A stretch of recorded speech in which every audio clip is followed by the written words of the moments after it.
চাইলে আমরা নিয়ন্ত্রণ করতে পারলাম হলে, কিন্তু ওনারা আমার দেয় না বাড়িওয়ালারা। কিন্তু বড় ধরনের কোনো সহযোগিতা এখন পর্যন্ত পাওয়া যায় না। রাত্রের জন্য থাকার জন্য কম্বল এরকম কিছু পাওয়া যায় না। 12টা সিলিন্ডার কিন্তু কম না ভাইয়া, জানেন উনি পারলে কিন্তু এরকম করতে পারতো, কিন্তু উনি আগে পিছন দিয়ে চলে গেছে আগে।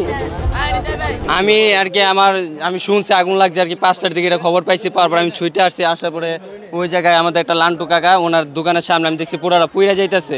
তারপর ওন থেকে আর কি যতটুকু সম্পদ আমরা ভাঙচুর করছি আর কি, আমি একা ছিলাম আর ওরা ভিতরে ছিল। আমাদের এই জায়গায় যেহেতু ফ্রেন্ড সার্কেল আছে, ওরা ভিতরে থেকে বাড়িঘর ভাঙার চেষ্টা করছে, কিন্তু এনে ভাঙতে পারে নাই। সাউথ টাউনে হোক আপনার স্বপ্নের আবাসন, শতভাগ রেডি প্লট, সাথে সাথেই সাফ কাবলা রেজিস্ট্রি।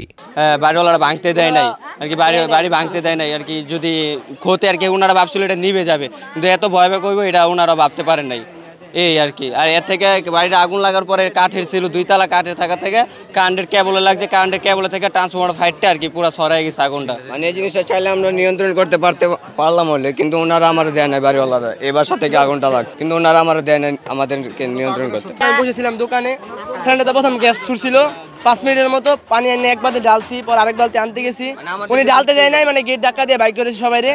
পরে সিলিন্ডার 12টা ছিল ওনাদের বাসার সিলিন্ডার, 12টা একসাথে বাস্ট হয়েছে। বাস্টার পরে ছিন্ন ভিন্ন বিভিন্ন জায়গায় পড়ছে, ট্রান্সমিটার বাস্ট হয়েছে।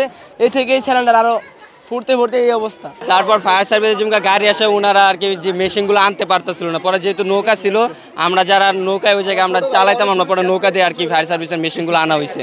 আনার পর উনি সেট করার পরে আর কি আগুন নিয়ন্ত্রণে আনছে। আমাদের সাথে ছোট ছোট বাচ্চারা যারা আমাদের ফ্রেন্ড সার্কেল আছে, ওনারা সহযোগিতা করছে আমাদের সাথে, অনেক ফায়ার সার্ভিসের সাথে অনেক সহযোগিতা করছে। এই পানি নিয়ে মারছে ওনারা, মানে যাবতীয় যা কাজ করা লাগে তাই করছে সবাই, মোটামুটি ছোটরাও করছে বড়রাও করছে। হ্যাঁ, মেডিকেল টিম আসছে আর কি, সেবা দিছে। তারপরে আর জামাতে ইসলাম লোকের আসছে, ওনারা খাবার দিতেছে আর কি। এরকম আর বিভিন্ন সংস্থা আসা যে যা পারতেছে আর কি সহযোগিতা করতেছে, কিন্তু বড় ধরনের কোনো সহযোগিতা এখন পর্যন্ত পাওয়া যায় না। টেরপোল দেওয়া, পরে যে রাত্রের জন্য থাকার জন্য কম্বল এরকম কিছু পাওয়া যায় না। মানে কম্বল এই শীতের জন্য যে মানুষের কষ্ট না করতে হয়, এইসব জিনিস এখনো দেওয়া হয় না। আরো দরকার আছে আর কি, এটা সামান্য আর কি, এটা ক্ষণিকের সময়ের জন্য দেওয়া হয়েছে আর কি। যেটা দিছে এটা ক্ষণিকের সময়ের জন্য আর কি, এটা 2-3 দিন থাকবে এরকম কোনো সহযোগিতা করা হয় নাই। 2-3 দিন বা 1 সপ্তাহ মাসানিক থাকবে এরকম কোনো সহযোগিতা করা হয় না এই জায়গায়। সিলিন্ডার থেকে গ্যাস সিলিন্ডার করাইলে গ্যাস বন্ধ হয়ে গেছে। বন্ধ হয়ে যাওয়ার পর সবাই সিলিন্ডার ব্যবহার করে, এই সিলিন্ডার থেকে আর কি সূত্রপাত আগুনের। মানে সিলিন্ডার পাইপটা খুলে গেছিল, খুলে যাওয়ার পরে এখান থেকে আগুনটা ধরার পরে ওনারা নিভাইতে চেষ্টা করে নাই। পরে আমাদের ওরা গেছে, ওরা যাওয়ার পরে নিভাইতে দেয় না ওদেরকে। পানি নিয়ে গেছিল, পানি দিছে, পানি তারপর ওদেরকে ঢাকা দিয়ে বের করে দিয়েছে বাড়িওয়ালারা। আমগরে ভাঙতেও দেয় নাই সাইড দিয়া, এগুলো পানি মারতে গেছি বা পানিও মারতে দেয় নাই, আমাদেরকে ঢেকায় ফালা দেওয়া হয়েছে এখানে। আচ্ছা, তুমি কি দেখছিলা বলো তো? সিলিন্ডারটা যখন হয়েছে ছোট্ট করে আগুন লাগছে, তখন খেতা না ভিজাই দিয়া হ্যাঁ দৌড় মেয়েরা বাইরিয়া গেছে, পিছন সাইড দিয়া বাইরিয়া চলে গেছে। হ্যাঁ না নিবাইয়া, হ্যাঁ যদি তখন নিবাই তো ওইলে আর কিচ্ছু হইতো নইলে, এরকম এত বড় ক্ষতিটা হইতো নইলে।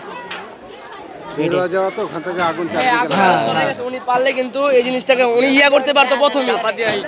12টা সিলিন্ডার কিন্তু কম না ভাইয়া, জানেন উনি পারলে কিন্তু এরকম করতে পারতো, কিন্তু উনি আগে পিছন দিয়ে চলে গেছে আগে।